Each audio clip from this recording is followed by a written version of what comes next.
Hello everyone, welcome to Daily Storyteller. Today, I'm here to help you sleep. So before we begin, like this video and subscribe to the channel. Tell me in the comments where you're from and what time you're watching. Lay back comfortably, relax, and let's begin. Part 1. In 1987, in a small Norwegian village, there was a forgotten cabin deep in the woods, shrouded in mystery. Locals called it Hyttemed Den, Luke de Døren, the cabin with the locked door. Rumors claimed that a room inside had remained sealed for decades, holding dark secrets within its wooden walls. On a crisp autumn weekend, 4 friends, Michael, Anna, Derek, and Lena, decided to visit the infamous cabin.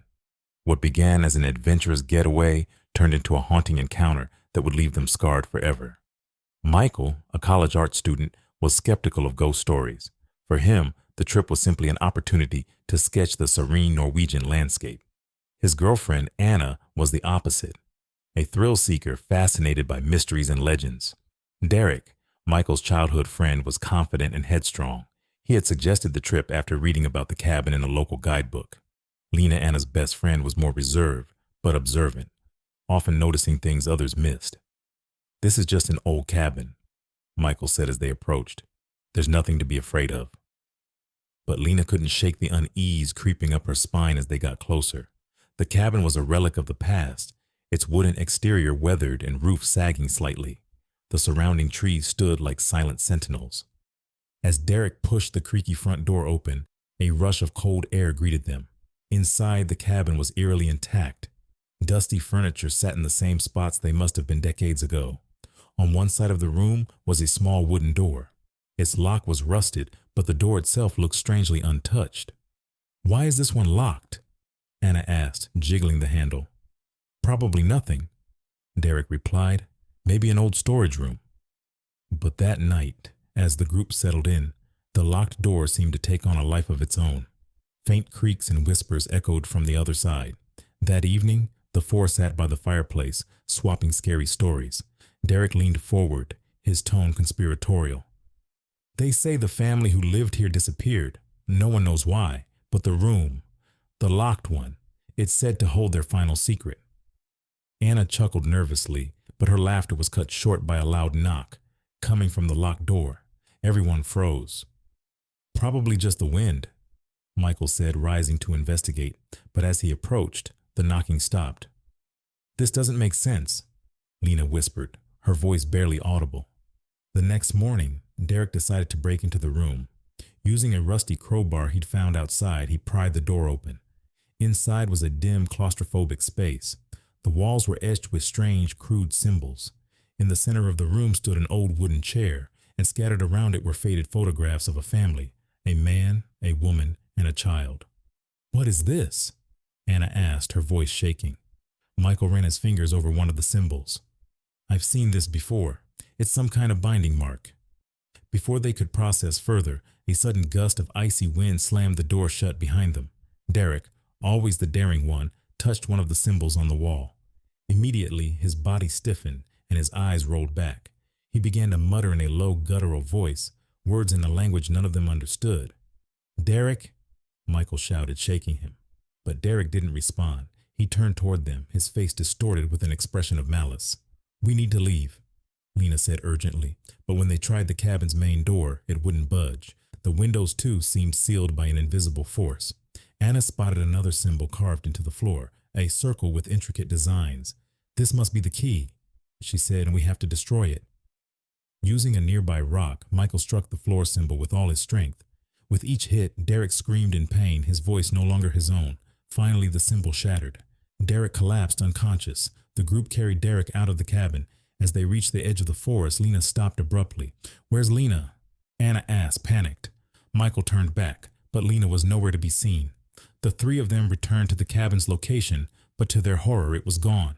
The ground where it once stood was barren, as if nothing had ever been there.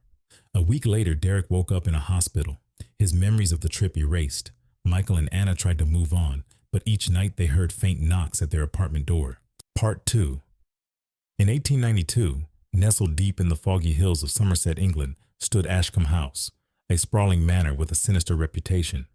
Locals whispered of strange disappearances, ghostly apparitions, and an ominous locked room that no one dared to open. When Arthur Middleton, a historian with a penchant for the supernatural, received an invitation to the manor, he couldn't resist. His trusted companion, James Harrington, reluctantly agreed to join him. Neither man knew the dark truths they were about to uncover. Arthur and James arrived at Ashcombe House just as the sun dipped below the horizon. The manor loomed above them, its windows dark like hollow eyes. Ivy snaked up the crumbling stone walls, and the air carried an unsettling chill. "Charming place," James muttered, adjusting his scarf. "If you're into Gothic nightmares." Arthur grinned. "Perfect for a little history, don't you think?" At the door they were greeted by Eleanor Morton, the young owner of the manor.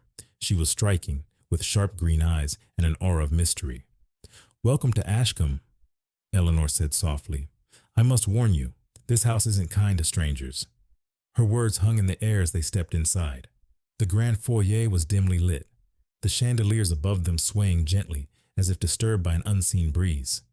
Eleanor led them through a maze of hallways until they reached their rooms. "You'll hear things at night," she said before leaving. "Ignore them if you can." As the clock struck midnight, Arthur lay awake, listening. The house seemed alive. Creaking floorboards, faint whispers, and the sound of distant footsteps echoed through the halls. Unable to ignore it, Arthur slipped out of bed. James, ever vigilant, joined him. "Tell me we're not wandering this cursed place at midnight," James grumbled. Arthur smirked. "Where's your sense of adventure?" As they moved through the dim corridors, they noticed symbols etched into the walls, strange angular shapes that seemed to shimmer under the flickering candlelight. "What do you make of these?" Arthur asked. "Probably just old graffiti," James replied, but his voice wavered. Their exploration was cut short by a sudden noise, a loud thud from upstairs. They exchanged a glance and rushed toward the sound. At the end of a long, dusty hallway they found it, a door with rusted hinges and a heavy lock, radiating an almost palpable sense of dread. "This must be the room," Arthur whispered. "What room?" Eleanor's voice startled them from behind. She stood with a candle, her face shadowed. "It's been locked for decades," she said. "My grandfather sealed it after—" Her voice trailed off. "Please don't try to open it." Back in the study, Eleanor revealed the manor's dark past. "My family has lived here for centuries," she began, "but something evil took root long ago. My mother believed it was tied to that room. Anyone who enters never comes out the same." Arthur's curiosity deepened. "What's inside?" "Something that feeds on fear," Eleanor replied, her eyes glinting. "A curse passed down through generations." Arthur couldn't resist. The next morning he convinced James to help him. They returned to the locked door with tools borrowed from the manor's cellar. "This is madness," James hissed. "History requires risk," Arthur said, prying at the lock. With a final push, the door creaked open. The air inside was icy, and the room was shrouded in darkness. Symbols covered every surface, glowing faintly in the gloom. At the center stood an altar, surrounded by rotting furniture and a book bound in leather. Arthur reached for the book, but the moment he touched it, the room trembled. Shadows writhed on the walls, and a guttural growl echoed. "We need to leave," James said, pulling Arthur back, but the door slammed shut. The shadows coalesced into a figure, a monstrous amalgamation of faces and limbs. Its voice filled the room, a mix of whispers and screams. "You should not have come," it hissed. Eleanor burst into the room, holding an amulet. "Stay back," she shouted, her voice commanding. The creature recoiled, but its rage grew. "Your blood cannot save them," it snarled. Eleanor threw the amulet to Arthur. "Use it," she cried. Arthur held the amulet high. It glowed brightly, casting the room in blinding light. The creature howled, its form dissipating into a cloud of ash. When the light faded, the room was empty. The symbols had vanished, leaving bare stone walls. "What just happened?" James asked, his voice shaking. Eleanor looked at them sadly. "The curse is broken. But this house, it's tied to the evil. It won't last long." The next morning, Ashcombe Manor was gone.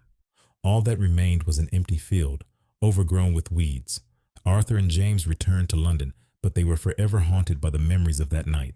Eleanor disappeared without a trace. Part 3. In 1995, nestled deep in the Appalachian Mountains, there was a trail that no one dared to hike. Locals called it the Forgotten Path. Stories of missing hikers, eerie voices, and strange sightings surrounded the place like a dark cloud. Despite the warnings, 3 friends, Tommy Harris, Emily Carson, and Jake Miller, decided to venture into the trail, seeking adventure. What they found was something none of them could have imagined. Tommy Harris was a seasoned mountain guide. He'd grown up in the Appalachians, knew every trail like the back of his hand, but the forgotten path was different. He had never set foot there. "This place isn't on any map for a reason," Tommy warned. Emily Carson, a bold photographer, dismissed his concerns. "That's exactly why it'll make for an incredible story." Jake Miller, Tommy's childhood friend, was hesitant. He wasn't a fan of heights or isolation, but was too proud to back out. "How bad could it be?" he muttered, forcing a smile. With Tommy leading the way, the trio set off, unaware of the nightmare waiting for them. The first few hours were uneventful. Emily snapped photos of the dense forest while Jake struggled to keep up. But as they ventured deeper, the atmosphere changed. The trees grew denser, their branches gnarled and twisted. Strange carvings marked the bark, symbols none of them recognized. "What do you think these mean?" Emily asked, photographing the marks. "Stay on the path," Tommy replied curtly. The wind carried a sound that made them all pause. It wasn't an animal. It wasn't the wind. It was humming. "Did you hear that?" Jake whispered. No one answered. By sunset, they had reached a clearing. In its center stood an old crumbling cabin. "Perfect place to camp," Emily declared, ignoring Tommy's frown. As darkness fell, the forest came alive with sounds, twigs snapping, whispers just out of earshot, and that humming again, closer this time. Inside the cabin, they lit a fire. Emily reviewed her photos. One image made her freeze. "Guys, look at this." She held up a picture of the clearing. In the shadows of the trees stood a figure, impossibly tall and thin. "That's enough," Tommy said, standing. "We're leaving first thing in the morning." But morning would never come the way they expected. That night, Emily woke to a strange sound, a voice faint but clear calling her name. She grabbed her camera and stepped outside. "Emily, where are you going?" Jake's voice startled her. She turned, but no one was there. The others woke to find her gone. "Emily!" Tommy shouted into the woods. Only silence answered. As they searched, they found her camera lying on the ground. The last photo showed a dark cave with the same symbols they had seen earlier. "We're not going in there," Jake said.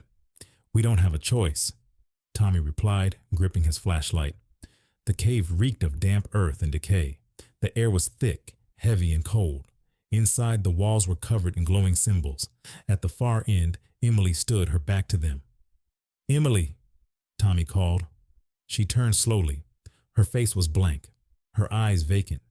Behind her, a shadowy figure emerged, its body unnatural, its limbs too long. Tommy pulled Jake back. "Run!"